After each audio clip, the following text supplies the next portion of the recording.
பகையே வந்து எம் நெஞ்சு ஏறி மிதி, பூவாகவும் பிஞ்சாகவும் மரம் உலுப்பி கொட்டு, வேரை தரித்து விழுத்து, ஆயினும் இந்த இஸ்லாமிய சமூகம் அடிபணியாது எழுந்து நிற்கும், எழுந்து சிறக்கும், ஒளி வீசும் என்று பாசிச சக்திகளிடம் இஸ்லாத்துக்கு எதிராக, சிறுபான்மை மக்களுக்கு எதிராக இருக்கக்கூடிய அந்த ஒரு வெறுப்புத்தன்மையை, நச்சுத்தன்மையை அகற்ற வேண்டும் என்பது இந்த மாநாட்டினுடைய நோக்கம் என்பதை மீண்டும் ஒரு முறை அழுத்தமாக சொல்லுங்கள். அடுத்தபடியாக சிறப்புரை ஆற்ற வருகை தரக்கூடிய இவர் இந்துக்கள் என்போர் முஸ்லிம்களின் பந்துக்கள் என்று காட்டுவதே நம் தமிழ்நாடு.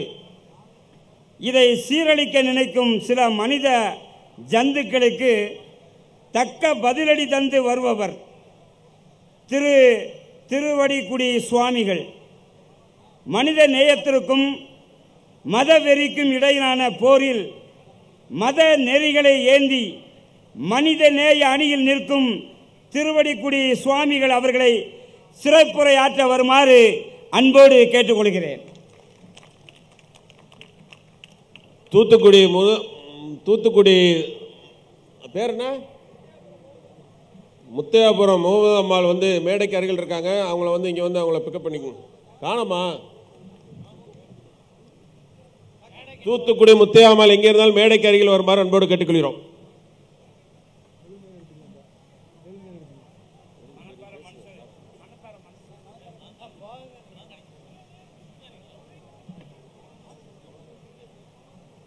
சிற்றம்பலம்.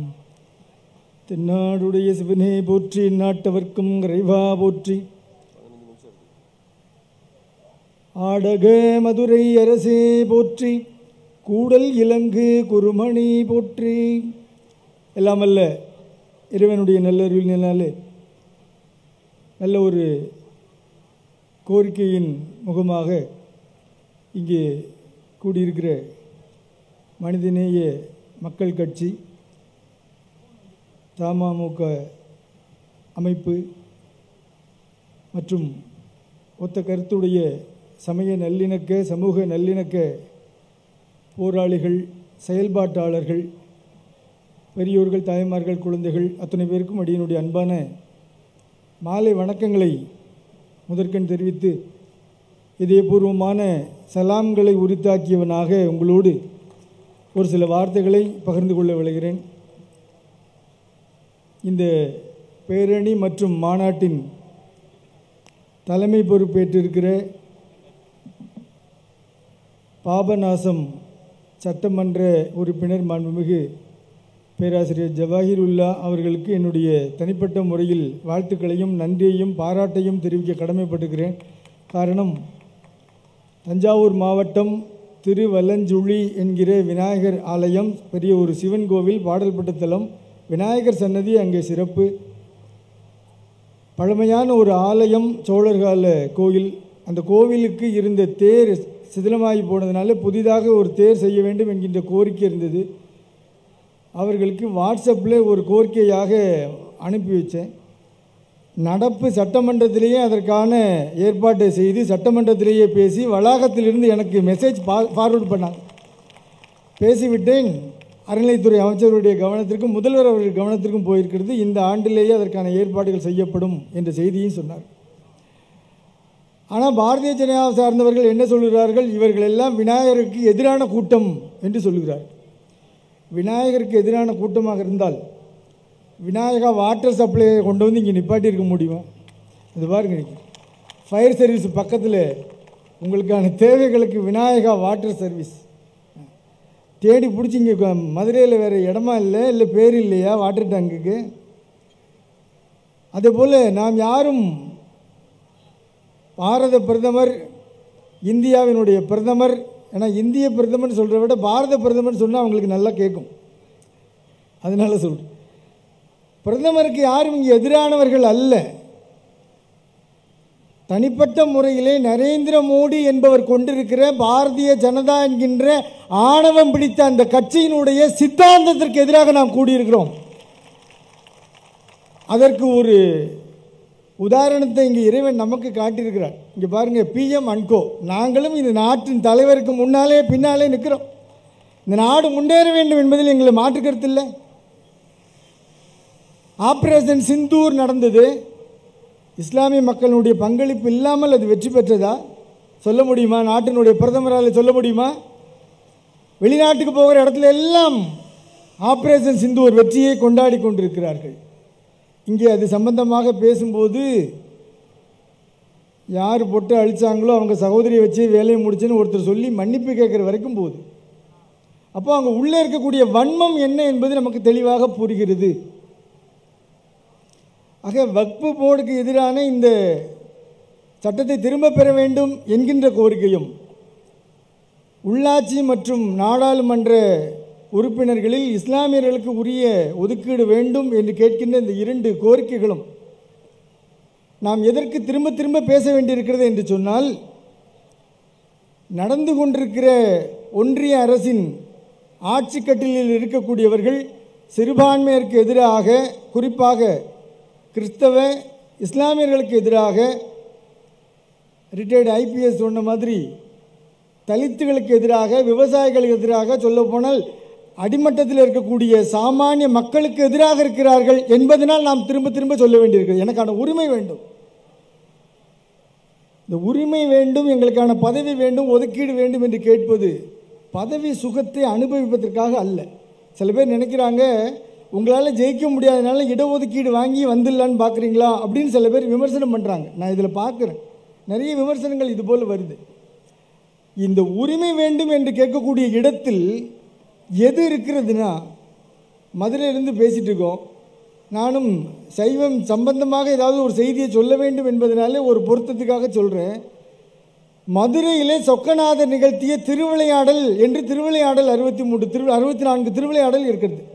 இந்த 64 திருவிளையாடலில் பிட்டுக்கு மண் சுமந்த திருவிளையாடல் என்று ஒன்று இருக்கிறது. சிவபெருமான் பிட்டுக்கு மண் சுமந்தார் வயதான ஒரு பாட்டிக்காக. இதற்காக அந்த பாட்டிக்கிட்ட வந்தார். பாட்டி எதுவும் காற்றுல கழுத்தில் பாம்படங்கள்லாம் எதுவும் போட்டிருந்தாளா அப்படின்னா எதுவும் இல்லை. இறைவன்பால் அந்த பாட்டி வச்சிருந்த அன்பு, அந்த அன்புக்காக அவர் இறங்கி வந்தார். வைகையில் வெள்ளம் போது நாட்டு அரசாங்கம் வீட்டுக்கு ஒருவர் வந்து அந்த வைகை ஆற்றின் கரையை அடைக்க வேண்டும் என்று சொல்லி உத்தரவு பிறப்பிக்கிறது. இந்த பாட்டிக்கு ஆள் இல்லை, வயசான பாட்டி, இவங்களால மண் சுமக்கவும் முடியாது. அன்றாடம் பிட்டு வித்து வியாபாரம் பண்ணக்கூடிய ஒரு சாமானிய மனுஷி.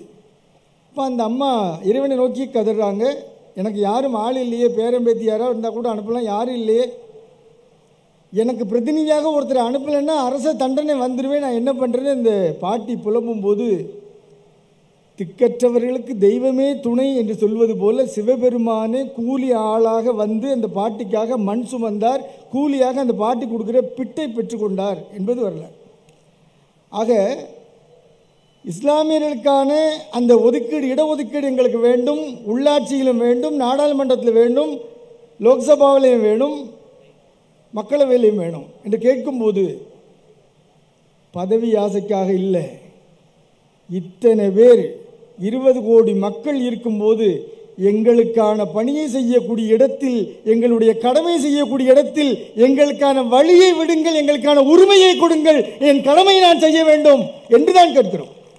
ஒருவேளை மறுத்தால், எந்த திருக்குரானை எடுத்து 5 வேளையும் தொழுகை நடத்துகிறீர்களோ அந்த இறைவன் கொண்டு வந்து ஒரு பிரதிநிதியை அந்த இடத்திலே உட்கார வைப்பான் என்பதை அறுதியிட்டு நான் சொல்லுகிறேன்.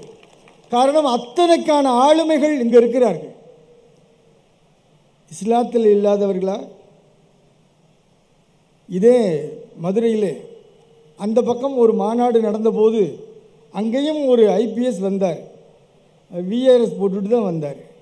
இங்கேயும் ஒரு ஐபிஎஸ் வந்திருக்கிறார். இவர் படைக்கலமாக வந்திருக்கிறார். அவர்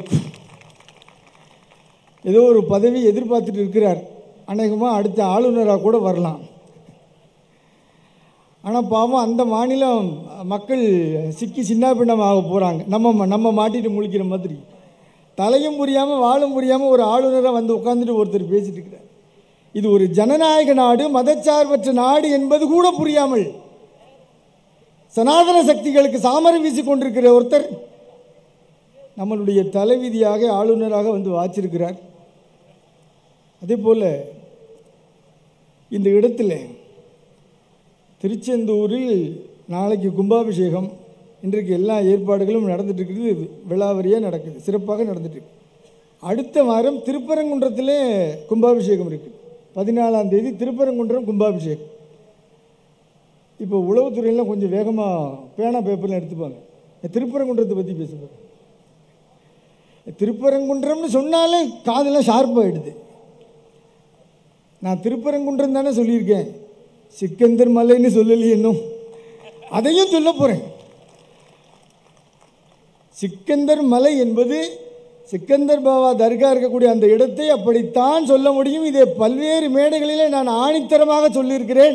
இது காதுன்னா இதை காதுன்னு தான் சொல்ல முடியும், இது மூக்குன்னா இதை மூக்குன்னு தான் சொல்ல முடியும், இது வாயினா இது வாயின்னு தான் சொல்ல முடியும். ஒட்டு மொத்தத்தில் இது உடம்பு. அது திருப்பரங்குன்றம் மலை.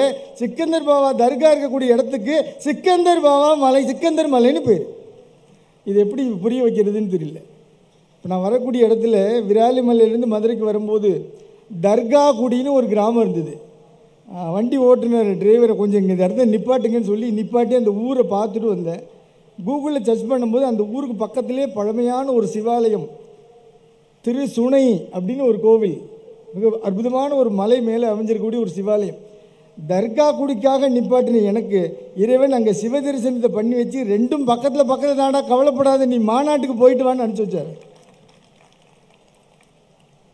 மீண்டும் சொல்லுகிறேன், இந்த இடத்தில் நாம் அழுத்தமாக சொல்ல வேண்டிய அவசியம் என்ன இருக்கிறது என்றால், பிற காரணங்களை பேசுவதற்கு இங்கே வழக்கறிஞர்கள் இருக்கிறார்கள், வரலாற்று ஆய்வாளர்கள் இருக்கிறார்கள், அன்புக்குரிய சகோதரர் ஜெகத்கஸ்வராஜ் போன்ற மிகப்பெரிய ஆளுமைகள் இருக்கிறார்கள். அவர்கள் வந்து உங்களுக்கு அந்த செய்தியை கடத்த இருக்கிறார்கள். இப்போ என்னுடைய வேலை இங்கே என்ன அப்படின்னா, வக்ஃபோர்டு திருத்த சட்டத்துக்குள்ளே ஒரு இந்துக்களை கொண்டு வந்து வைக்கணும், ஒரு உறுப்பினர் ஆக்கணும் என்பது அவர்களுடைய ஒரு பிளான், ஒரு திட்டம். நிர்வாகத்திற்குள்ள இந்துக்களை கொண்டு வரணும்னா மனிதநேய மக்கள் கட்சி அதுக்கு எதிரான போராட்டத்துக்குள் இந்துக்களை கொண்டு வந்து மேடையேற்றி இருக்கிறது. இதுதான் நாம் அவர்களுக்கு சொல்லக்கூடிய செய்தி.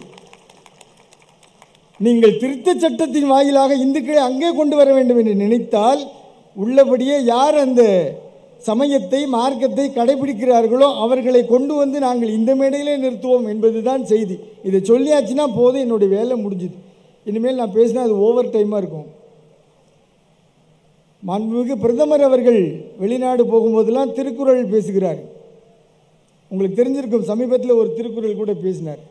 படை, குடி, கூழ், அமைச்சு, நட்பு, அரண், ஆறும் உடையான் அரசருக்கு ஏறு. இந்த திருக்குறளை அவருக்கு சொல்லிக் கொடுத்தவங்க ஒரு 4 பாட்டு கீழே வந்து பாருப்பா. காட்சிக்கு எளியன் கடுஞ்சொல்லன் அல்லனேல் மீக்கூறும் மன்னன் நிலம் என்று ஒரு திருக்குறள் இருக்கிறது. அதை யாராவது அவருக்கு சொல்லிக் கொடுங்க. அது யார் காட்சிக்கு எளியன் அப்படின்னா, அவர்களுக்கு உதாரணம் காட்டுவதற்கு கூட அங்கே ஆள் இல்லை. ஏன்னா போட்டிருக்கிற கோட்டு சூட்டெல்லாம் அப்படி. அந்த ட்ரெஸ் கோட்டில் இந்த மேடையில் உங்களால் யாரையாவது பார்க்க முடியுதா? பிரதமர் போட்டுக்கிற ட்ரெஸ் கோட்டில் இங்கே யாராவது உங்களால் பார்க்க முடியுதா? எல்லார் காலத்துலேயும் கருப்பு வெள்ளை துண்டு வரிசையாக கொண்டு வரும்போது நான் கூட ஒன்று வாங்கிக்கலான்னு நினச்சேன். என்னென்னா, கருப்பு வெள்ளை துண்டு என்கின்ற ஒரு செய்தி ஒரு புறம், நம்முடைய நோக்கம் இஸ்லாமிய மக்கள் சிறுபான்மையினர் தங்களுடைய பங்களிப்பை இந்த நாட்டுக்கு கொடுக்க வேண்டும் என்கின்ற அந்த நீரோட்டம் இருக்குதில்ல, அதற்குள் அவர்கள் வந்து கலக்க வேண்டும் என்கின்ற இடத்தில் அந்த துளைகளை அடைத்து வைத்து கொண்டு இந்த பாசிச சக்தியினுடைய திட்டம் இருக்கு இல்லையா, கருப்பு துணி வச்சு அடைச்சி வச்சிருக்கிறாங்க. இந்த கருப்பு வெள்ளை துண்டு அந்த கருப்பு துணியை அடைப்பை எடுத்து விடுவதற்காக இங்கே நாம் கூடியிருக்கிறோம். இங்கேருந்து குத்துல தெரிச்சு ஓடணும். சமீபத்தில் ஒரு இடத்துல பேசும்போது அப்படின்னு ஒரு ஞாபகம், மாண்புமிகு பள்ளி கல்வித்துறை அமைச்சர் அவர்கள் பள்ளி மாணவர்கள் போதிய அளவு நீர் அருந்த வேண்டும், தண்ணீர் குடிக்க வேண்டும் என்பதற்காக வாட்டர் பெல் என்கின்ற ஒரு சிஸ்டத்தை கொண்டு வந்திருக்காங்க. வெளியில் பல மாநிலங்கள் அது இருக்குது, தமிழ்நாட்டுக்கு அது கொண்டு வரணும்னு சொல்லி கொண்டு வந்திருக்காங்க. அப்படி மணி அடிக்கும் போது அவங்கெல்லாம் தண்ணி குடிக்கணும் அந்த நேரத்தில் அப்படின்னு. வக்ஃபு திருத்த சட்டத்துக்கு எதிராக நடக்கக்கூடிய ஒவ்வொரு பொதுக்கூட்டமும் மத்திய அரசை தண்ணீர் குடிக்க வைக்கிறது என்று நான் சொல்லுவேன். ரெண்டுக்கும் வேறு வேறு வித்தியாசம். தண்ணி காட்டுறதுன்னு சொல்லுவாங்கல்ல, அதுதான் அங்கே நடக்குது. ஆக மதுரையில் இருந்து நாம் அவர்களுக்கு சொல்லக்கூடிய செய்தி என்னவென்றால், சுருக்கமாக சொல்லுகிறேன், எப்போதெல்லாம் நீங்கள் இஸ்லாத்துக்கு எதிராக, கிறிஸ்தவத்துக்கு எதிராக, தலித்து மக்களுக்கு எதிராக, சாமானியருக்கு எதிராக சட்டத்தை கொண்டு வருகிறீர்களோ, அதை கொண்டு போய் நீதிமன்றத்திலே காட்டி அங்கே நீங்கள் அனுமதி பெறுகிறீர்களோ, உங்களுடைய ஜனாதிபதியிட்டு நம்மளுடைய ஜனாதிபதியிடம் கொண்டு போய் சேர்த்து அனுமதி வாங்குகிறீர்களோ, இதெல்லாம் செய்யும்போது அத்தனை மக்களுடைய காலில் மண்டியிடுகிறீர்கள் என்பதை மட்டும் நான் இங்கே ஆணித்தரமாக சொல்லிக்கொள்வேன். வேறு எதுவும் செய்ய முடியாதனால இந்த நரித்தந்திரத்தை செய்கிறீர்கள். ஆக இதே மதுரையில் குமரகுருபரர் அன்னை மீனாட்சிக்கு அழகாக ஒரு பிள்ளைத்தமிழில் சொன்னார், அகந்தை கிழங்கை அகழ்ந்து எடுக்கும் தொழும்பர் கோயிலுக்கு ஏற்றும் விளக்கை என்று பாடினார். அகந்தை கிழங்கு என்று சொன்னால் எந்த இடத்தில் அதனுடைய மூலாதாரமாக இருக்கிறதோ, என்ன காரகம் கருப்பொருளாக இருக்கிறதோ அதை அகற்ற வேண்டும் என்பதைத்தான் சொன்னார். இந்த மாநாட்டின் வாயிலாக பாசிச சக்திகளிடம் இஸ்லாத்துக்கு எதிராக, சிறுபான்மை மக்களுக்கு எதிராக இருக்கக்கூடிய அந்த ஒரு வெறுப்புத்தன்மையை, நச்சுத்தன்மையை அகற்ற வேண்டும் என்பது இந்த மாநாட்டினுடைய நோக்கம் என்பதை மீண்டும் ஒரு முறை அழுத்தமாக சொல்லி, எல்லாம் வல்ல இறைவனுடைய நல்லருளினாலே அனைவருக்கும் சகல செல்வ யோகமிக்க பெருவாழ் சித்திக்க பிரார்த்தித்தவனாக இந்த அளவில் என்னுடைய உரையை நிறைவு செய்கிறேன். வாய்ப்புக்கு நன்றி. வெற்றி வேல்முருகனுக்கு கருது.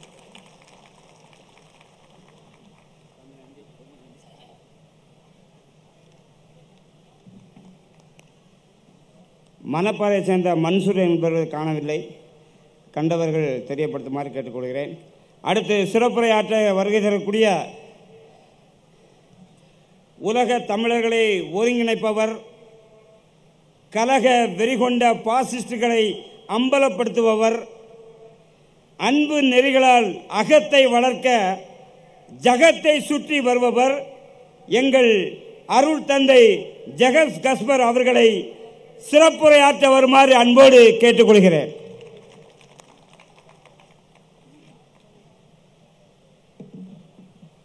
அன்னை தமிழையும் தமிழ் வளர்த்த மதுரை மாநகரையும் தமிழின் அடிப்படைகளான மனிதநேய உயர்மைகளை காக்கின்ற போராளிகளை இணைத்திருக்கிற இந்த மாபெரும் பெரும் கூட்டத்தையும் வணங்கி, நான் முதலில் பேராசிரியர் அவர்களை சந்தித்தது அல்ல, கண்டது 2002ஆம் ஆண்டு என்று நினைக்கிறேன். மதமாற்ற தடை சட்டத்திற்கு எதிரான ஒரு போராட்டம். அதை பார்ப்பதற்காக பார்வையாளனாக சென்றிருந்தேன். அங்கே ஒரு தலைவர் காவல்துறை தடையை மீறி அந்த பேரிகேடை வந்து உயரம் தாண்டும் வீரன் போல் குதித்து தாவி சென்ற அந்த காட்சி இன்றும் என் மனதில் இருக்கிறது. பேராசிரியர் அவர்களை கண்ட முதல் காட்சி அந்த காட்சி தான். பதிவு ரம்யமான ஒரு பதிவு.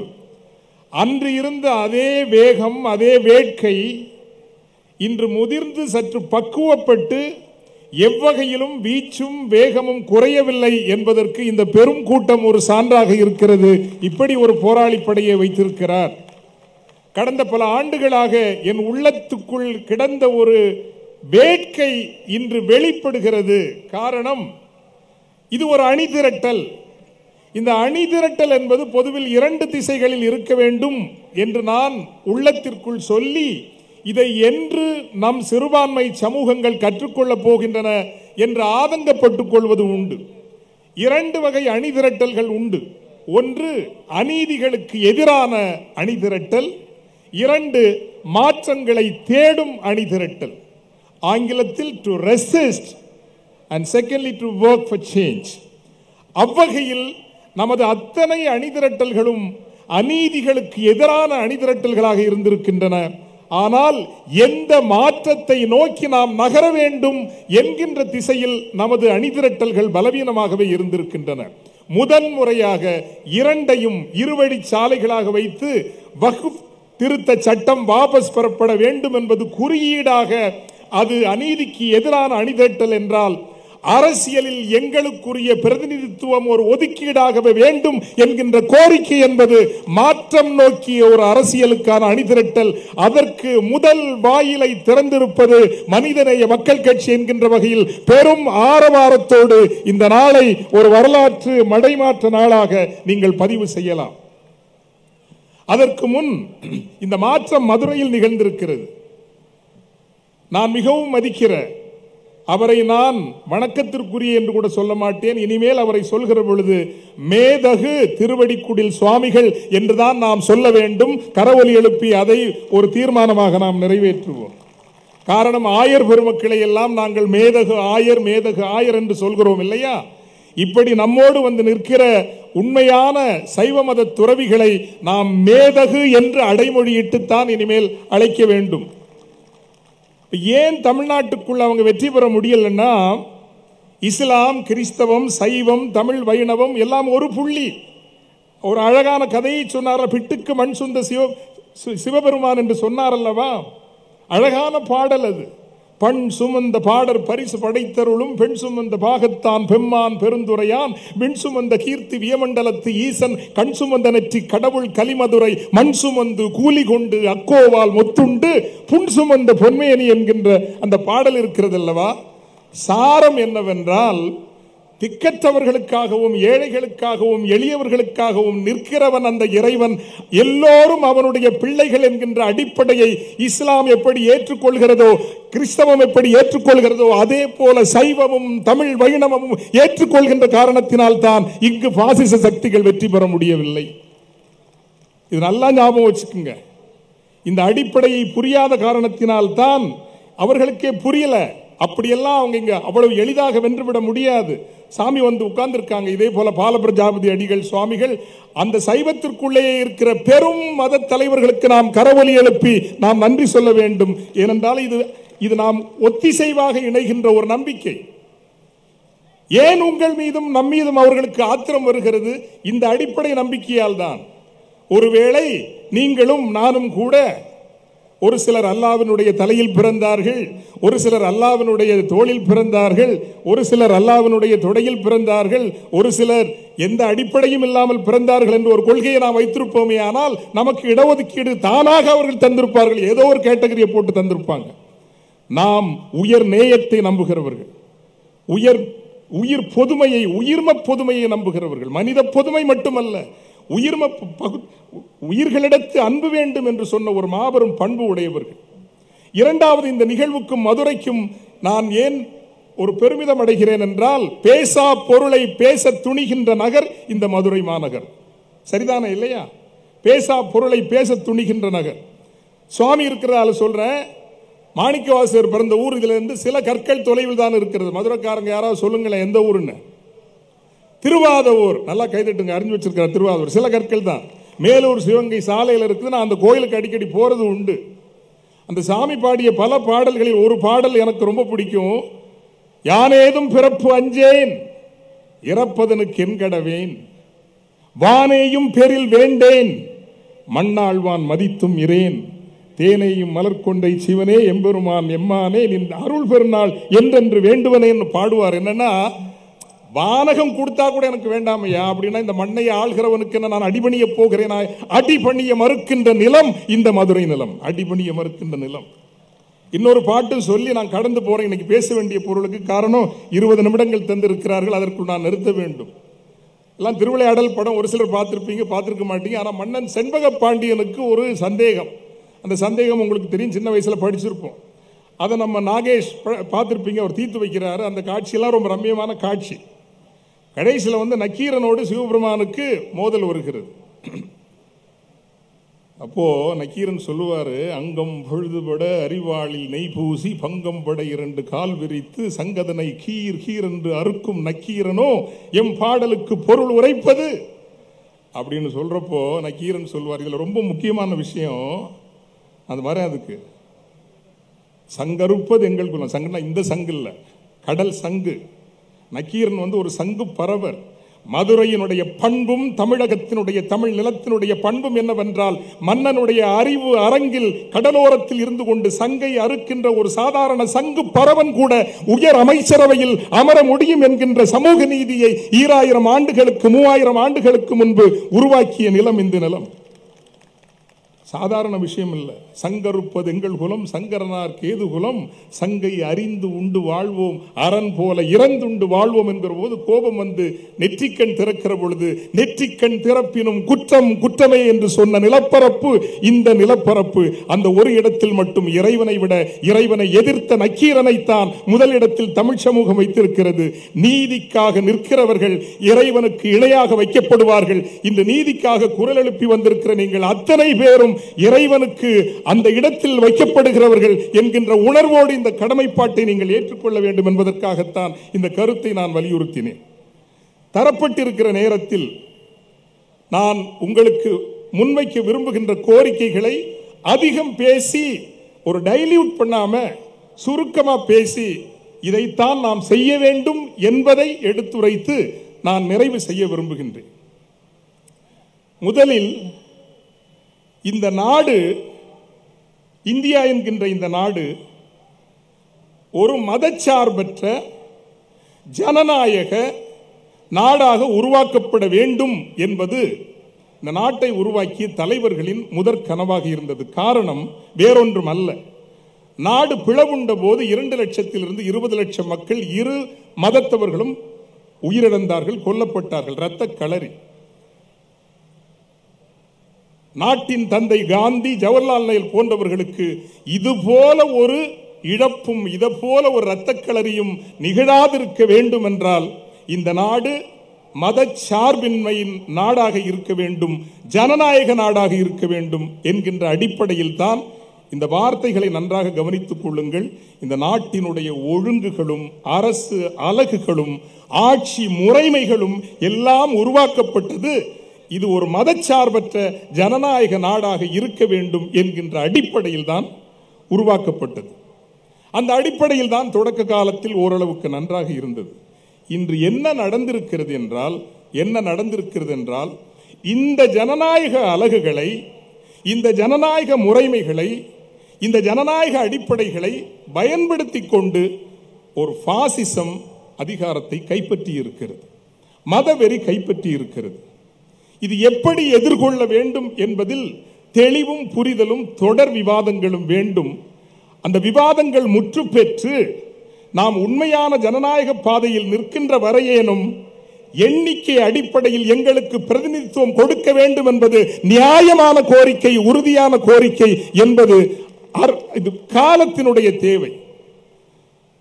அதோடு சேர்த்து உங்கள் சார்பில், என் சார்பில் ஒவ்வொரு தீர்மானத்திற்கும் ஒரு துணை கோரிக்கையும் நாம் இங்கு வைக்க வேண்டும். அது முக்கியம் என்று நினைக்கிறேன். காரணம், அழைத்தார்கள் என்பதற்காக அழைத்தவர்களை பாராட்டி பேசிவிட்டு மட்டும் செல்வது என்பது என் பிழைப்பு அல்ல.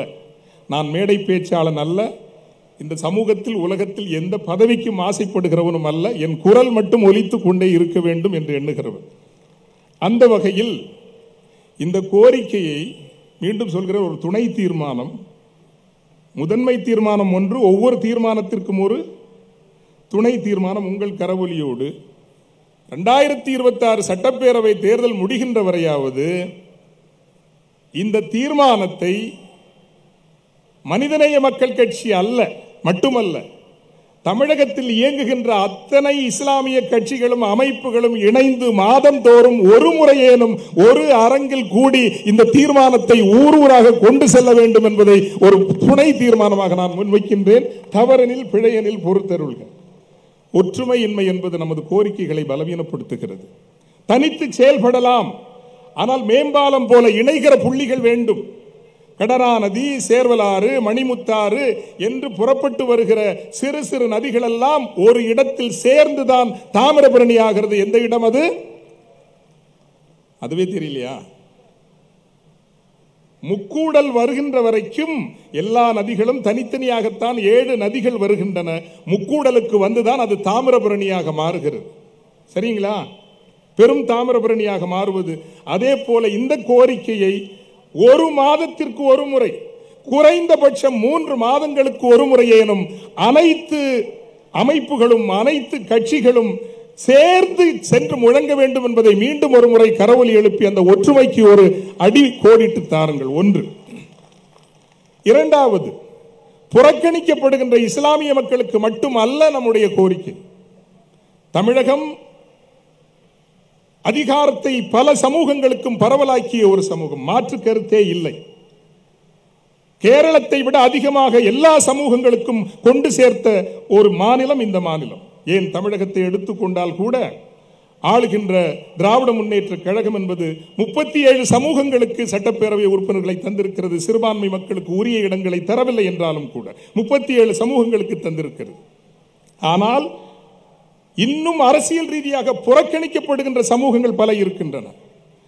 தமிழர்களில் ஆதி குடிகளான தேவேந்திரகுல வேளாள மக்களுக்கு உரிய அரசியல் பிரதிநிதித்துவம் இல்லை. தமிழர்களினுடைய ஆதி குடிகளில் ஒன்றான மீனவ சமூக மக்களுக்கு உரிய அரசியல் பிரதிநிதித்துவம் இல்லை. தமிழர்களின் ஆதி குடிகளில் ஒன்றான வலையர் சமூக மக்களுக்கு இன்னும் உரிய அரசியல் பிரதிநிதித்துவம் இல்லை. எனவே எந்தெந்த சமூகங்களுக்கு அரசியல் பிரதிநிதித்துவம் இல்லையோ அத்தனை சமூகங்களுக்குமான குரலாக இஸ்லாமிய மக்கள், கிறிஸ்தவ மக்கள் அனைவரும் இணைந்து ஒலிக்க வேண்டும் என்பதும் துணை தீர்மானங்களில் ஒன்று. நாம் நமக்கான குரல் மட்டுமல்ல, இந்த சமூகத்தில் புறக்கணிக்கப்படுகின்ற அத்தனை சமூகங்களுக்குமான குரலாக இருக்கின்ற பொழுதுதான் நமது அறம் உயரும், நமது அறம் சிறக்கும், நமது அறம் மிளிரும். 3, எளிமையான ஓர் கோரிக்கையை நாம் அத்தனை பேரும் சேர்ந்து எடுப்போம். சிறுபான்மை மக்கள், ஜனநாயக ரீதியான மக்கள் வேற ஒண்ணு செய்யணும். இன்றைக்கு தேர்தல் அரசியலில் ஒருவேளை நமக்கான பிரதிநிதித்துவத்தை அதிகப்படுத்துவது கடினமாக இருந்தாலும் மேலவையை கொண்டு வாருங்கள், சட்டப்பேரவை மேலவையை கொண்டு வாருங்கள். கொண்டு வந்து தகுதி உடைத்த சிறுபான்மை மக்களுக்கு அங்கு உரிய அளவு 6-7% தமிழகத்தில் என்றால் அங்கு 6-7% தாருங்கள், அல்லது கிறிஸ்தவர்கள் இத்தனை சதவீதம் என்றால் தாருங்கள் என்று மேலவையை மீட்கும் தீர்மானத்தையும் இன்றே நீங்கள் முடிந்தால் ஒரு துணை தீர்மானமாக கொண்டு வர வேண்டும் என்று அன்போடு உங்கள் கரவொலியோடு கேட்டுக்கொள்கின்றேன். அது சில பிரச்சனைகளுக்கு தற்காலிக ஒரு தீர்வாக மாறும். அதே போல அனைவரும் இணைந்து தமிழக அரசுக்கு வைக்க வேண்டிய இன்னொரு கோரிக்கை, தமிழக அரசியல் கட்சிகளுக்கு வைக்க வேண்டிய கோரிக்கை. நானும் ஒரு 35 வருஷமா இந்த பொது வாழ்க்கையை பார்த்துட்டு இருக்கிறேன்.